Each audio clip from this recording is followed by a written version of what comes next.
ஓபிஎஸ்ஐ இவர்கள் திணித்தார்கள், இவர்கள் ஆதிக்கம் ஒத்துக்கிறேன். உள்ள வந்தாங்க. ஏன்னா அவங்க உள்ளுக்குள்ள கலாட்டா பண்ணலாங்க. ஓபிஎஸ்ஐ வந்ததுல இருந்தா ஓரம் கட்டி தான் வச்சிருந்தாங்க. அவரை எதுவும் பண்ண விடல. கடைசியில அவரை வெளியேற்றினாங்க. அப்பவும் இதே அண்ணாமலை இவங்க எல்லாரும் இல்லாத வேலைலாம் பண்ணாங்க. அழகா வெளியே துரத்தி விட்டாங்க. ஓபிஎஸ்க்கு துணை போன அண்ணாமலைல இருந்து எல்லாம் வெளியேற்றப்பட்டார்கள். ஓபிஎஸ் மற்ற இவங்களை வெளியேற்றினாங்க.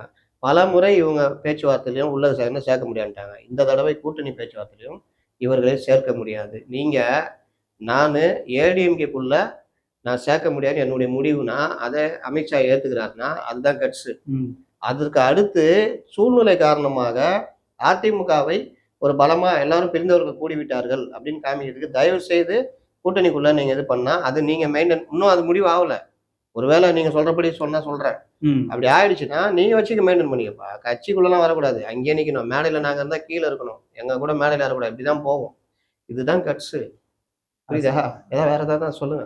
இல்ல அதான் அப்படி ஒரு சூழ்நிலைகள் வருமா அப்படிங்கறதானே கேள்வி. அப்படி வந்தா கூட கீழேயே உட்காரு, மேல வரக்கூடாது, அதெல்லாம் கண்டிப்பா நடக்கும். அதோட இது என்னன்னா என்கிட்ட கிடையாது. ஏடிஎம்கே ஸ்ட்ராங்கா இருக்கு.